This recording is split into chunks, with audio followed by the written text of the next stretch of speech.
So I'm here with Oggi Tomic, who is a multi-award winning filmmaker and photographer based in Cambridge, and his film Finding Family is going to be showing tomorrow at the Cambridge Film Festival.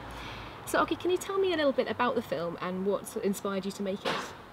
Well, back in 2011, I believe, there was that. After 26 years of my living, there was a wish to kind of meet my family and learn about my background, but nothing to do with film. I convinced them first to meet up because it was a hell of a journey to try and get them on board to meet, and they were completely against it. And so on and so forth. And if they wanted to get in touch with me, they could have easily done it, because I am quite a lot in the media in Bosnia, but it took me to do that. And then yeah, so I thought, well, I would like to make a film about this journey. It would be a shame to just go on a journey and not capture it. But I was going to do it only for myself. So it wasn't going to be a cinema film, or it wasn't going to be a festival film or broadcast, nothing, just for myself. Yeah. And I brought a friend along, and as we were, everything happened as it happened. Nothing was, oh, let's repeat this and that. My friend he doesn't speak a word of Bosnian, so it was a matter of what time is it. Yeah. I had to ask him if something was important so he can film it, rather than say film it, because then people will change immediately. Obviously you cover a lot of ground that's very painful, very emotional, and missing family for the first time. And what was it like to make a film that was so personal to you? To be honest with you, I haven't even watched the film to this date in full. Really? No. Why? Because it's very hard to see yourself on screen, for a start. Secondly, hear yourself. And thirdly, just there was too much anger and frustration and emotions going on in the film that I just thought, I'm 29 and I should cope with it. But it was just, it's too difficult to watch it. And that's why I got my friend, who I trusted with a film, to help me direct it. Yeah. Because it's always hard to, because you will want to have everything in the film, but you needed someone, to kill the babies, so to speak, in the film. So understandably, you've covered Sarajevo in this documentary and in previous documentaries and photography work you've done. Do you feel like making the film has created any kind of closure or answered questions, or do you think you'll carry on working in Sarajevo and digging further? No, I just came back from Sarajevo, and to be honest with you, there is always something to do there. I'm already getting ideas on next projects in the country, and I love working there. Yeah. The sad thing is, that country is buried under with corruption and bureaucracy and such things, which you don't get very often in the UK, but over there is on a daily basis. So for me to stop working in Sarajevo would be just like end of everything. It's a great place to shoot films, to meet people, to work with people, and it's something that I would not want to stop. Now, regarding closure, I mean, the film Finding Family helped me, come to a closure on certain things in life to do with my family, and kind of finish that chapter, complete that chapter of my life. But that's about it, really. It's got not, it wouldn't stop me, to say, well, I've made a film in Sarajevo, because I always love filming the city. I could just stand on the hill and just film the place, because it is a beautiful city. Now once you start scratching the surface, that's when things change, but that doesn't stop me from from going there and thinking of new projects. Do you think that having had personal experience of a war zone has led into other parts of your work, your photography work? I noticed that you've done a lot of things in war zones, or working with people in like extreme poverty, and do you think that's played a part at all? It has, because I love, if anything, I love working with people who so if I may say, who don't have everything served on a plate, because I like to tell their stories. I like them to express themselves through my photography and maybe as film as well. And it definitely has played a part, because it helped me to get to where I am today, that I was given a chance to be on photographs and do photography as a 13-year-old and have pictures exhibited all over the place. So and go to, you know, various exhibitions and so on and so forth. But the highlight of it all was, you know, having one of my images appearing, you know, across the London Victoria Underground, and as a 14-year-old, and I was like, wow, you can achieve things in life. And that's why I'm more interested, if I go to, let's say, Pakistan, which I've been to, I'm more interested to go to their poorer areas, so to speak, rather than see the highlights of the place, because I like to meet the real people and tell their stories. How did that first happen for you? How did you get into photography?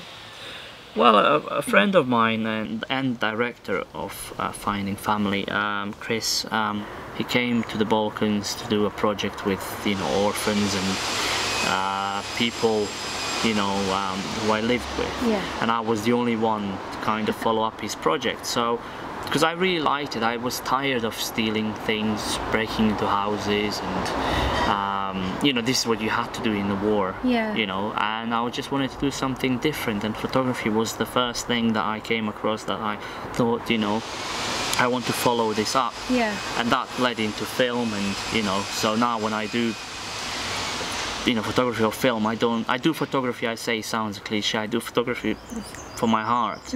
I would not want to do it for, you know, financial gain. Yeah. I grew up with a camera through a war zone, and that's why I think the interest in destruction, poverty, and things that I think will help. Yeah. You know, future generations, hopefully, you know, maybe, let's say, capturing a building that was completely bombed down. And it's nice to see the contrast between that, and then you see 20 years later that very same building has got a new facade, people work and live in there, and I just love to see that. Yeah. You know, I went to Balkans just, you know, like I said, a few days ago, and my friends were like, why do you want to keep taking photos of destruction? And I'm like, watch. I show them the pictures. They go like, wow, I didn't realize this building was in such a state. Look at it now. Yeah, and I was like, I just said to them, you know, it can't be much, like you said, much more beautiful than what it is. Yeah. And I say, tomorrow someone is going to come and pump a lot of money to rebuild it, and you forget that it had ever been destructed. I mean, I don't want to make people remember things that were bad, but I think it would be silly to forget what happened in the Balkans, especially the fact that it was, you know, one of the worst atrocities in the world that happened to the country. And I like to capture that with photography. But then still, something photography can't really capture, people and stories are still the same. You know, nothing changed. Buildings change, streets change, but people's lives are kind of just nothing. You could, as I said to them, I could have gone from here for 10 years and come back. Nothing would have changed in people's lives. Do you know what I mean? Like, it's just like, I don't know, it's just mentality of people. You won 2 BAFTAs for Finding Family, and which is a tremendous success. Was it your first directing credit as well? Well, I've done a few films before, documentaries, but as you know, with documentaries, it's mainly you do it for the love rather than, you know, financial gain. So Finding Family was mainly directed by Chris, with my input, of course, into my own story, because at the end of the day it's my story. But you need somebody like that to kind of help you choose the right things to appear in the film, because we shot over 120 hours of material, and yeah, it was quite I don't know how to explain it, but it was very, very nice to receive 2 BAFTA awards. I mean, to be nominated for 1 was a good thing, and then to get the second, because we were just, that's it, you know, on the night we won it, we were really, really happy, we were speechless. And then when they announced the second one, I was like, we were in a nomination, they didn't tell us about it. I think it happens, how it happens is that out of all the films that they show on the night and nominations, out of each category, then they obviously pick a film that wins the overall award of the evening. and which is awarded by the Channel 4 as well as the BAFTA themselves. But you know, for somebody like me to receive the award, who's come from the Balkans, no family, so to speak, abandoned, gone through 4 different institutions, survived the war and so on and so forth. Not a single child from an orphanage that I've been in, and there were hundreds, has gone that far. Yeah. And that's why I said, you know, that both awards are, you know, for the children without parents, wherever they are, you know, in the UK or in Bosnia or any other country, because I hope it will inspire them to go and achieve something great in their lives, and I hope, you know, that they will see that as a great inspiration, which would mean a lot to me. Have you found that winning the awards and having the film shown in so many different countries, what kind of doors has that opened up for you now?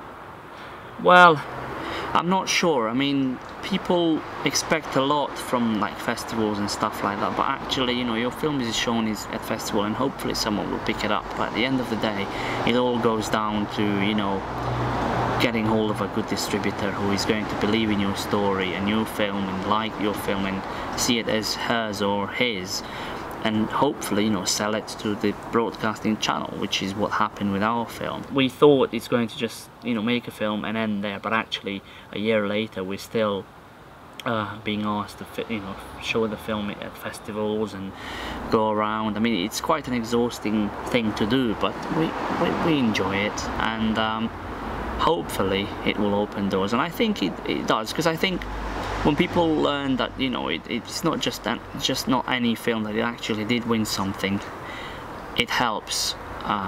It helps a lot. Yeah. I haven't actually used the trick yet, so we'll see. What's the next big project on the horizon then? Well, there are a few things in the pipeline that we are planning, you know, to do, but obviously it all depends on funds, and we need to really sit back and think how to do it properly, because there was a lot of errors in making of this film, and, you know, running of the show. It's not just, you know, shoot it, edit it, export, done. And it will involve Balkans again, because in the UK, you know, I say leave it to the British filmmakers, so to speak, to make stories of their communities, I suppose. And I like to make films, you know, that will change lives for good, you know, in Sarajevo, you know, hopefully. And Chris, who is director of this film, has just been, you know, to Rwanda to direct a few films there, and, you know, that's going to change, you know, someone's life. And I'm always for doing a project that's going to affect somebody in a positive way, rather than let's just make a film for fun. I don't like to do that. You know, people stopped me in the streets, you know, in Sarajevo and said, I watched your film, you know, it made me think. And there was a guy who actually came and said, I watched your film, and I actually went to contact my mother and, you know, asked for forgiveness because I've upset her. And I'm like, you know, that's nice to hear, because he said, you know, it was over nothing. He said, when I watched your film, it was completely, it opened my eyes that what we were arguing about was nothing. And now we're talking, and I was like, that's why. That's fantastic. I like to watch, I like to show you the film, to say, you know, value your mother and what you have, and she should value you as a child, not just, you know, see you as an object and just abandon you, which is what my mother did. But at the end of the day, I don't blame her. I don't need to forgive her or whatever, you know, she has to live with it, unfortunately. Yeah. But it's for people to, you know, not make decisions and mistakes like she did, and you know, decide to do that or not to do it. So thank you so much, Oggi. It's been an absolute pleasure talking to you. No, you're welcome. The Finding Family film is playing tomorrow at the Cambridge Arts Picture House at 5:30 as part of the festival, so make sure you don't miss it.